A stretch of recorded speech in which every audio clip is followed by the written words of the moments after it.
Dad was an instructor from the time I was a little kid. I mean, even before we had core, he was teaching at like weight room gyms. Like he had like a little room where he would teach self-defense. So I always got to watch him teach, and you get to see, cadence and energy and all that kind of stuff. That stuff's important, because you get some guys that are really, really good at something, but they can't articulate it to somebody who maybe isn't as good of an athlete as them. And you're not doing a good job if you can't show someone who's like not built like you how to do this.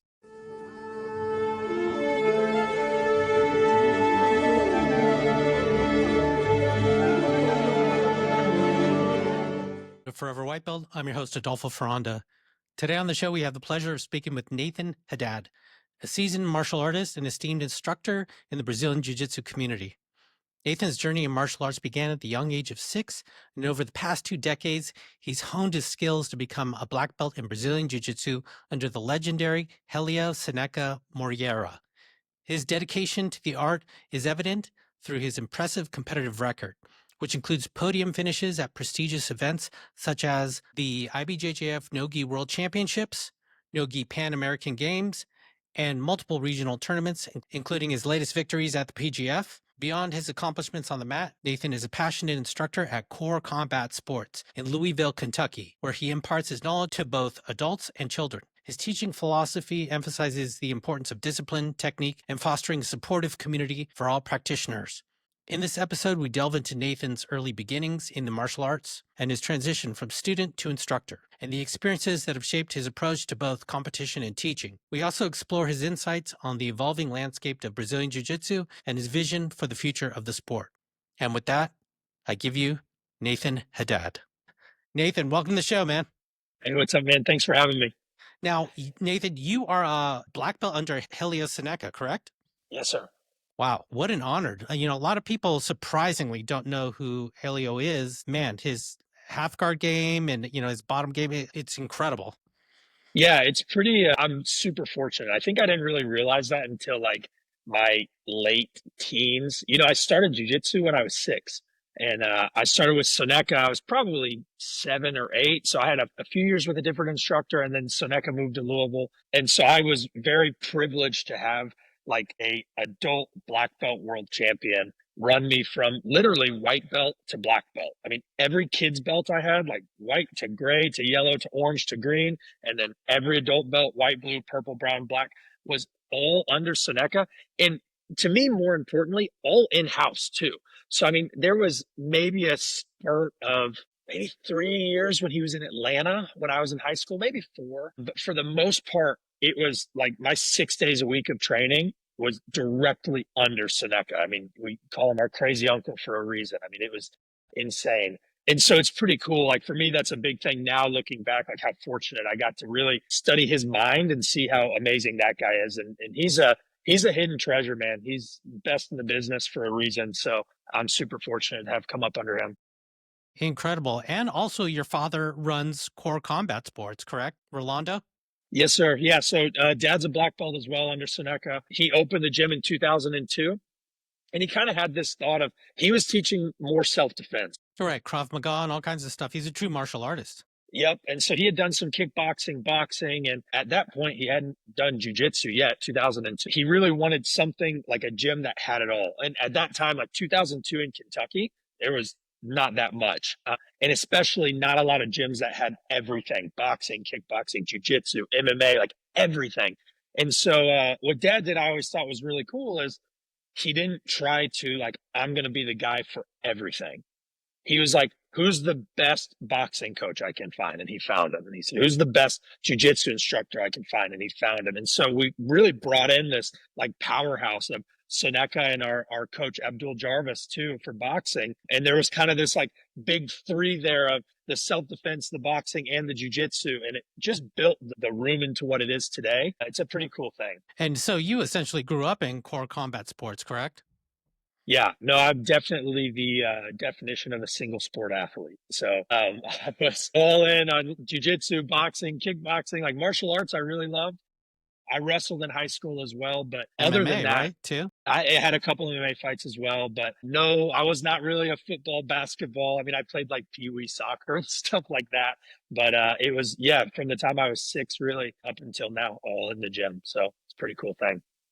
What evolution now you're coaching at the academy as well as being an active competitor, correct? Yeah. Yep. Wow. So, I mean, you really are wearing all these different hats. I mean, we've probably seen you recently, highlighted in the PGF, which is a super popular tournament that people are talking increasingly is getting more and more exciting. Very cool dynamic, a team thing now. It was awesome to watch you compete. Can you talk about that experience? Yeah, PGF was a game changer for me. So I started really taking competition more seriously in like 2017. So I started competing. Obviously, I had some tournaments and stuff as a kid in high school, wrestled in high school, but I think really 2017 is when I made a more of a decision, right? That like this is what I want to try to pursue, and I don't just want to go to some like local tournaments and win them, and go to like a local regional scene. Like, how can I push to be the best in this? And so from that point on, I really started trying to go to all the majors, like IBJJF majors were my big goal at the time. And then ADCC became just what it is now and it's super popular. So I'm trying to go to trials, get into ADCC, do all this stuff. And in the meantime, there's these kind of smaller shows that applying for and just not hearing anything back. And I'm like, man, I feel like I have some of the credentials and I've beaten some guys that are, big names or have been a part of some of these shows. I'm just not hearing anything back. I mean, emailing left and right, like, give me a shot. Like, give me a shot. I know I can hang with these guys. And just, it seemed like crickets until BMAC called me from PGF. And so he gave me a call. We talked a little bit, and he let me in for season 6 for the 175ers. And it was just insane. It was kind of like my entry into being able to compete against some of these high level guys. And I think I opened a lot of eyes in that season. And I was fortunate enough to be invited back to the next season with the big boys and had a blast with that. And it's just been off to the races since then. Yeah, it's insane that those guys have such a great eye for talent and underdogs that people just they should know about, but we just don't on the bigger stage, I should say. And I'm hearing your name increasingly now, especially as of post PGF, which is exciting because I want to see you in everything because it's so fun to watch you go against some of the best in the world. You're hanging right in there, if not dominating at times too, and so it's deserving. Thank you. Yeah, and like I said, I got to thank BMAC and all the guys at PGF for kind of taking that initial chance. Because I mean, I get it; it's hard. There's a lot of really good grapplers out there, and there's a lot of people that have credentials that are deserving to be on that show. And so, to be one of the 20 athletes selected for that, I was really honored, and I trained my butt off to make it there. And that was a good time to kind of showcase my skills. But like I told Brandon before, I wouldn't be able to showcase if they didn't give me the platform. So I'm always grateful for the PGF. I've been watching a lot of your fights, even, you mentioned IBJJF fights and including, we're going to talk about PGF as well. But what I don't see is like that you have a proclivity. It's almost like, well, of course you've been doing it forever. So you're strong everywhere, top, bottom, offense, defense. So I'm wondering in your mind, what is your, sharpest sword, so to speak? Yeah, good question, man. That kind of goes back to like the lineage of Seneca. Seneca was the kind of coach when I was a little kid, like I got really good at triangles. And so I'm triangling all the guys, like all the kids in the room. And he like came up to me after class and was like, no more triangles for a month. And I'm like, what do you mean? Like, I'm submitting people with this. And he's like, I don't want you hitting anymore for a month. And so all of a sudden, I'm like catching triangles and transitioning to an omoplata. So I start submitting guys with omoplatas. And then he comes up, he's like, no omoplatas for the next month. Like, what do you mean you're taking away? Like, and I used to get so like angry and sad. Like, why are you taking away my only way to win against these guys? And I think what that developed is that like I'm comfortable everywhere. I don't really have a spot where I don't know what to do, if that makes sense. And so I feel really confident in my game as a guard player. And I was a majority guard player before I started wrestling. And then I wrestled for 4 years in Kentucky, had a great high school coach here, was really, really like full into wrestling through high school. And then when I came back to jujitsu, I was like, I kind of like the passing game a little bit more. And so it's kind of made this weird mix of like pre wrestling, Nathan, like, pre high school, all my matches I like pulled guard. And then post, it's like most of them I'm wrestling, but then I have some matches where like, okay, maybe I'm getting a little bit outworked on the feet. I can pull, no big deal. So I feel pretty confident everywhere. Let's talk about some highlights of like, say, self critiques of your latest fights. Where did you see things, I need to work on this, or my decision making maybe could have been different here and there? Man, I think I mean, recently I felt pretty good. Obviously, you always have things to work on. I think the biggest thing for me, like pre PGF, and I felt like I kind of figured that out for the PGF, maybe like ADCC Chicago is when I started to really notice it, was I sometimes would go into matches with like no strategy. And so I would just like go, and my whole thing was like just fight and try to kill him, right? Like just try to get the submission. And a lot of times it just wasn't the best thought process. Like I was just kind of going in super, super hard. And then like any adversity running into that I was like, man, this isn't working. You kind of start getting in your own head. And anyways, I think having like a proper strategy of like, okay, from the top, I'm going to play this. From the bottom, I'm going to play this. This guy has a tendency to attack this. So I'm going to put him in my game on this side. That more so just kind of helps me to like lock in, if you will. And I feel like that's been a big game changer for me is just being a little bit more present on the mat and like focused on the task at hand. And I've noticed that too. There have been times where, which is, it sounds really weird, but in a match, I've almost lost focus and I'm like thinking about something else in a time when you need to be very present there. And I think PGF and post, I've really tuned that in to where I'm very present out there, which has been a big help. That's wild because that layout is very different than IBJJF, ADCC. People are like sitting around you fairly close. It seems like a very professional studio type of situation. You got these guys in suits and all this craziness, and I'm surprised that didn't kind of throw you. How'd you adapt to that different sort of environment? Yeah, it's just one of those things. Like if you've grappled and competed, like it doesn't matter. You can be in your living room. If there's like a couple people watching you grappling your friends, like you're gonna have a little bit of nerves. And so it's kind of the same way. And I think as you progress in jujitsu, like the mountain gets a little bit bigger. And so like as a white belt, like the local Naga might be the biggest tournament you've ever done, and it like might keep you up at night. And so it's kind of just building on that. Like I had the same level of nerves that I did when I was a white belt because, now it's a bigger stage and it's the same thing. But at the end of the day, you prepare. Like there's no difference. Me grappling like PJ Barch at PGF versus me like grappling the homies in a night class. It's the same thing. Like I'm just doing jujitsu. The environment's changed, but I'm just doing jujitsu.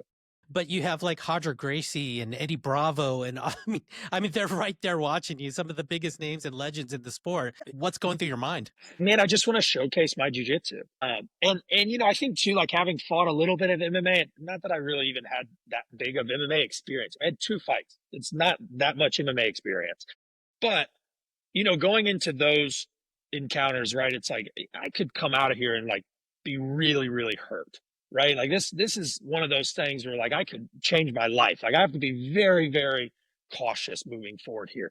And then going back into jujitsu, it's like, dude, I'm just doing what I love to do. Like this is just fun. And so I don't know, it doesn't really like weigh on me that hard because it's the same on either side of the coin. Like if I go out there and have a highlight submission, it's awesome. Like obviously I'm pumped up. I'm super happy. But like I go back into the gym on Monday and like half the room is like, how'd it go? Like, oh, it went really well. I had this highlight submission. Like, that's cool. What are we learning today? And then vice versa. Like if I go out and get subbed and it's like, oh man, it's so embarrassing. Like everyone's looking at this. I go back on Monday. It's like, how'd it go? I lost. And it's like, oh, cool. What are we learning today? So it's like the highs, I don't feel like I let them get too high. And then the lows the same way. Like it's just what I like to do. And, if I can win every match, I'm super pumped. If I lose a match, I got things I need to work on. I just come back and fix it. It's funny you mentioned that because I'm like thinking Nathan, big rising star in the sport. And then I see Core of the Academy, and there you are, just one of the instructors like listed in the thing. And he has to teach all these various normal humans, and he's just grinding away. Well, and that's what I'm really fortunate that I have that set up because, what core allows me to do is work a full time job of coaching, but my full time job is also what I'm competing in. And so it's like, man, maybe this last tournament I struggled to pass the guard this way. But like personal side, I'm studying how to fix that. And then guess what we're going to be practicing on Monday night? Like we're going to be working some passes that maybe, and now I'm getting to literally like live workshop this. Like I'm going to be training with the guys. And That's so it's awesome. kind of a perfect situation where I don't have to go sit in an office from 9 to 5 and then, okay, I got to eat and then go practice. Like, no, I'm going to go and coach in the morning. If the body's feeling good and it's a hard day, I'm going to train hard, maybe hit a lift afterwards, and then go back up at night and get my actual training in. And it just works. So it's an ideal setup for me. Being able to complete the climb to mastery requires the proper nutrition. This is why it's important to take in a potent blend of electrolytes that is in tune with your output and brings strength to your goals. This potent blend is only found in salt electrolytes.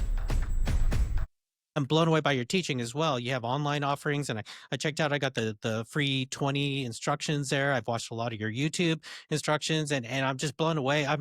Sometimes I resonate with a different instructor online, and I can see their material, and some people I really do, and and other people, it's like, it's good. It's not, maybe not my thing so much, but yours was really, pulled me in. Can you talk about that arc of learning how to teach? Granted, you've been at Core, your father's an instructor, you have Seneca to model as well, but your experience and how it started and how it evolved to where you're at now.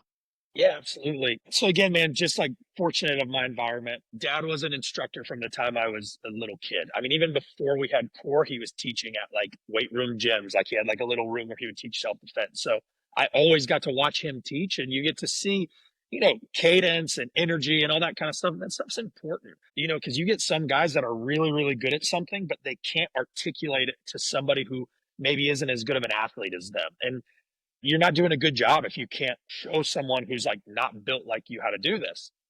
And so obviously I had Dad, he's teaching and he's doing all the self-defense. And then I have Seneca, who is a really, for lack of a better term, like he is a perfectionist. And it's with everything jiu-jitsu related. And Seneca, the joke, if you've ever trained with Seneca, if he tells you to put your pinky here and you put it here, you're going to get like laid into. So like, it's like very precise, right? And he's a perfectionist.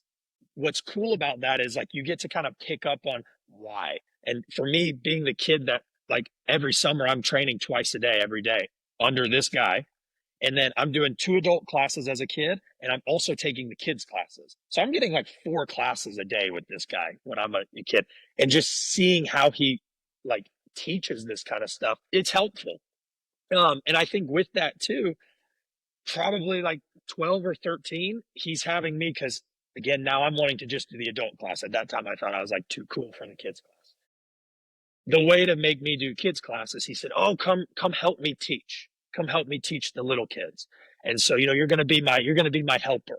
And so we're teaching. He'd use me to demo, and he'd have me help the kids. And that was another big builder because it's like, okay, now you're 12 or 13, you have a 6-year-old, and you got to teach him a cross collar choke. So it's like, it's an easy thing to teach, but if you've never done it before, you're kind of like, just, yeah, do it. Put your hand in the collar.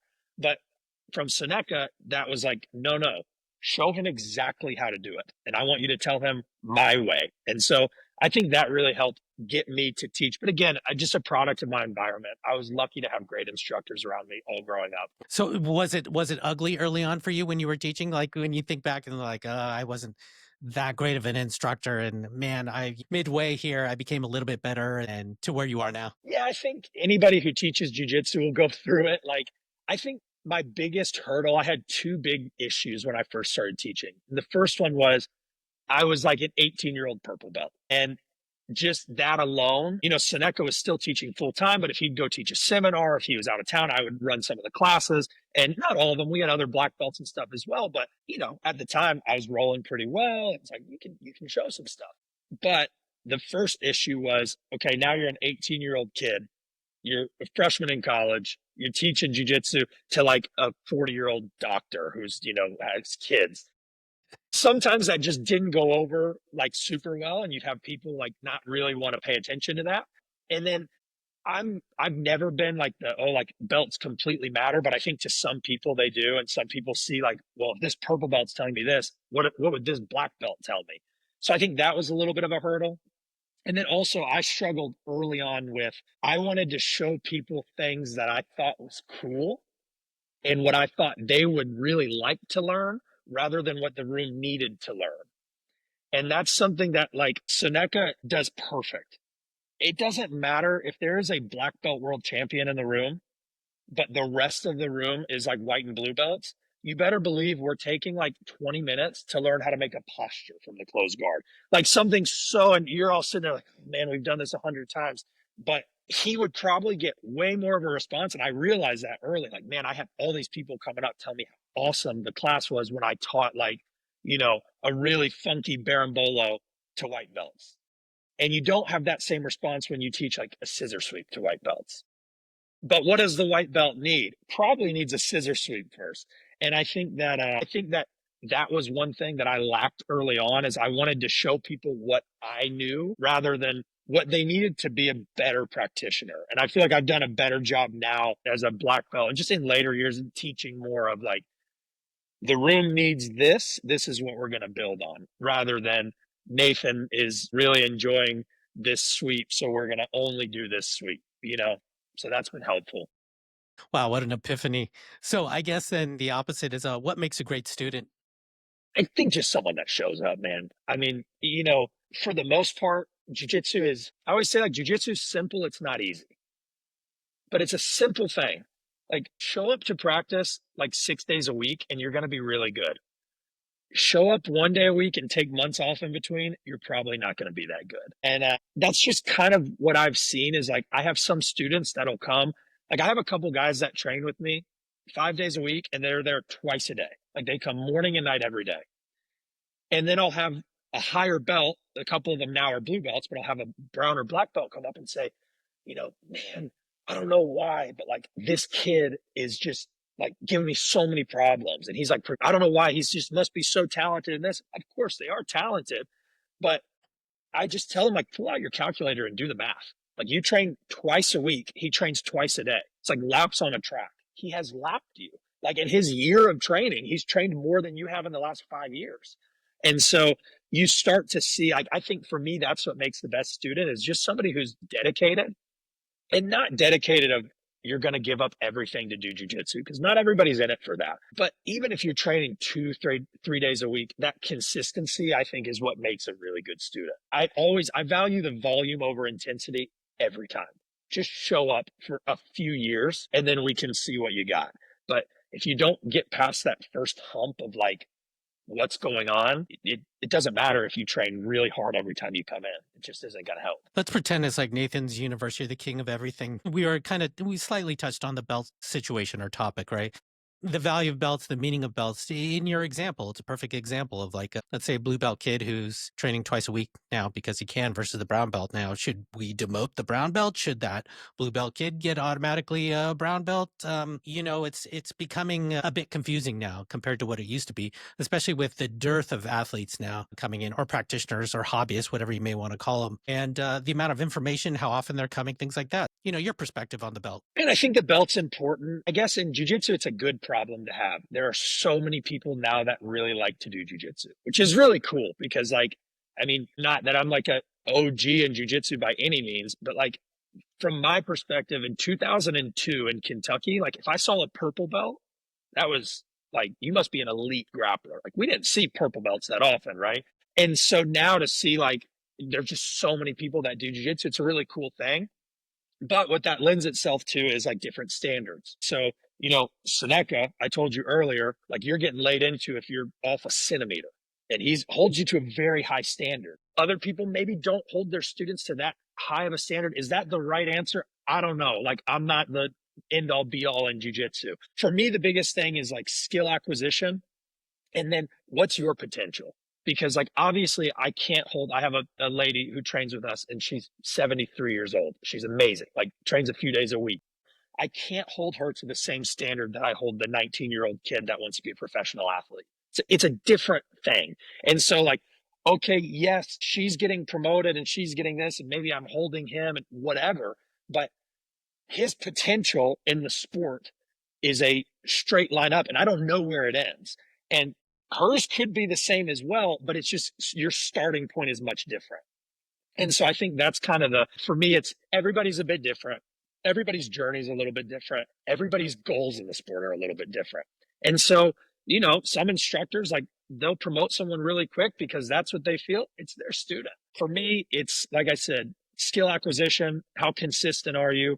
Do you understand the concepts that we're putting in front of you? And if that's the case, then okay, it's time for a belt. And like I said, I think belts are an important thing for me. Like from the time I was a kid up until purple belt, belt was like everything. Like I remember that time when like as a kid, like I mean a piece of tape on my belt like meant the world. And then at purple belt, I started asking Soneca, like, please don't promote me. Like, I need to learn that. Like, I think I just kind of figured it out. Like, oh man, there's some real high level guys in this sport. I'm not one of them, and I'm like a higher belt. And so, again, everybody's a little bit different. Like, now my perspective is like, belts don't matter, but it's easy to say that when 15 years ago, that was all that mattered to me. So, everybody's a little bit different there. Can you give me an aha moment or moments? Man, I don't know. There's been so many like aha moments, I feel like in jujitsu, whether it's like watching someone compete or just watching the way people train. I mean, that might be one of them. Like the first time I trained with some like real practitioners and seeing like, this is the way you guys prepare for tournaments versus like what I thought was the right way. I was very much like 18, 19, thinking I'm doing jujitsu like the right, not that there's a right or wrong way, but I'm watching like an Instagram reel of like a really crazy flying armbar, and I'm drilling that 20 times a day before nogi pans instead of like, how about you learn how to pass half guard? You know, and like end up happening in the match, like I couldn't pass the guy's half guard, I get swept, I lose the match. But like, don't worry, I spent the last 6 months trying to only do flying arm bars because I saw a guy on Instagram hit it and I thought it looked cool. And so that was probably a big one for me is like learning that sometimes like the work that needs to be done is not the like fun, cool work. It's more of like, yeah, I probably just need to do a knee cut from, open guard 100 more times today. And that's going to help. Has there been a time that you considered quitting and why? No, not really, which is crazy to think about. And I think a lot of that has to do with like the way that my dad, so my brother is also a black belt in jiu-jitsu. He's 3 years older than me. So both of us still do jiu-jitsu. We trained together this morning. We both work full time up at the gym. Like it's a whole family thing, mom, dad, brother, and I. Obviously, he's not doing it professionally, but he's still a really proficient black belt. Like he's very, very good. And I think a lot of like the reason we both still do it and love to do it is because it wasn't something that was forced on us. We just were there. And so like mom worked the desk and dad was teaching classes. So you're gonna be at the gym tonight. Like might as well train. But it wasn't like you are the son of the owner. You have to be the best one here. Like you have to do this. It just was kind of like, if you want to train, train. If you don't, I mean, I think you should, but I'm not going to force you.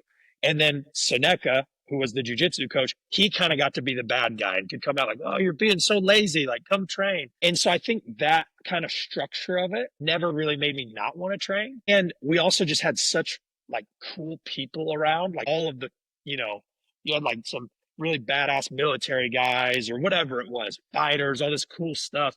They were all training.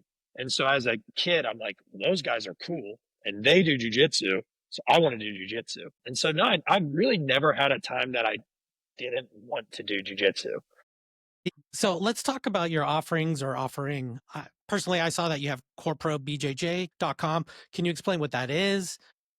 We basically made Core Pro as like a way to have a jujitsu library. So originally the idea was to have like a library for students at the gym. It was like an in-house idea. And so my brother and I would go up like every other day. We'd film for a few hours and we had like fundamental section, more advanced section. And then like, okay, we're through advanced section. Let's do like a course, right? So it's, we're going to have this specific passing system, what have you. And along the way, it just kind of started developing. And all of a sudden we had 500 plus videos on this site. Yeah, I was blown away by the amount of content you have. There's so much on there. Yeah, so I kind of had it in house and we had a bunch of members that were using it and I got a lot of really good feedback, especially like white belts, blue belts would come to me and like, man, I watched this strategic passing section and it like really changed how I passed the guard. And I'm watching some guys train. I'm like, I didn't teach you that, but I do that. And, dude, I watched your video till like 3 a.m. last night and then wanted to hit it today. And so I saw that it was having like some kind of an impact with the guys liked it. And so we decided to take it outside of house too. And I have a friend who's been great kind of mentoring me with like the organic side of things to push it out there. Cause I know jujitsu, but I don't know like online marketing. And he's been great just putting everything to a YouTube channel for me just to kind of show people what we have on there. And so that's on YouTube at Core Pro BJJ. But it's been really fun, man. I've had a really good time with it. And it's kind of cool to see some people coming on there from, I've had some people from Turkey. I had a guy from Greece that was a member on there. And really my thought with the online is there are a lot of great instructionals, like amazing. My thought is I want something that I can just search like a position, a move, whatever it is, and there's something related. Because a lot of times when I'm training, I'm not necessarily looking for like the system on arm bars. Maybe I just missed an arm bar from guard. And it's like, man, I need to have a better arm bar from guard. And so on there, I can search and have some options rather than like, I got to go buy the full armbar course. It's just everything. It's a conglomerate on there with some standalone courses as well. But yeah, man, it's been super fun. So what are your go forward plans? Yeah, man, just keep doing jujitsu. I honestly like I have coming up. I'm going to be on the UFC FPI 10. So I have a great match coming up, Congratulations. which is really Yeah. cool. Yeah, thank you. I'll push as much as I can for professional side of jiu-jitsu. Anytime I can go to compete, I'm going to take it. That's what I told the UFC is, if you give me a call, if I can make the weight class, I'll make it happen. So if it's well above my weight class, we'll do it. And then just keep growing the gym and keep training. I really love what I do. I always say if I won the lottery, my schedule wouldn't change. So I'm fortunate to be able to do this. Yeah, I'm going to keep it running best I can. Nathan, I wanted to get your perspective on the eco thing and this whole debate that's going on within the community of constraints led approach and types of training. Your thoughts? Man, I don't know. It's hard. I'm not well read enough on exactly what the eco guys are doing, like in specifics. I've never trained with a guy who's like a full blown eco guy. I think everybody has their own way of learning. If they think that's better, let them do it. If it is better, maybe eventually I'll turn into that. I don't know enough about it though. Like I don't really have a strong argument on either side. I just know the way that I learn jujitsu and the way that I teach jujitsu. It's been successful for me, and I've had guys had success the same way, and I can see it is a replicable thing. And so that's just the way that I do it, which from my understanding is not a full eco approach. But again, I'd probably have to go train with them for a little while before I could make like a really solid opinion on it.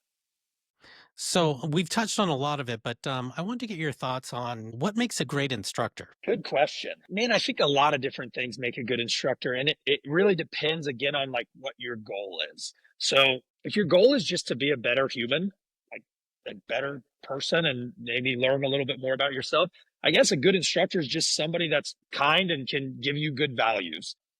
Now, if you're going into the sport side of jujitsu and you're trying to accomplish certain goals, I think a good instructor is either somebody who's been there or somebody who has instructed people who have been there. And that's hard if you're a new instructor, because especially if you don't have the credentials having been there, it's a hard thing to do. And I don't think credentials are everything, but I do think having some form of competition is very important because you need to kind of see what that fire is. And then I think a good instructor too is just somebody who can, again, take a wide variety of people that all have different attributes. Everybody, you look different, you move different, different age, different intensity, whatever it may be. And can you make a decent product that is jujitsu out of them? And if you can, I'd say you're a good instructor. Very cool. Well, Nathan, where can the listener get more information about you and everything that you're up to, man?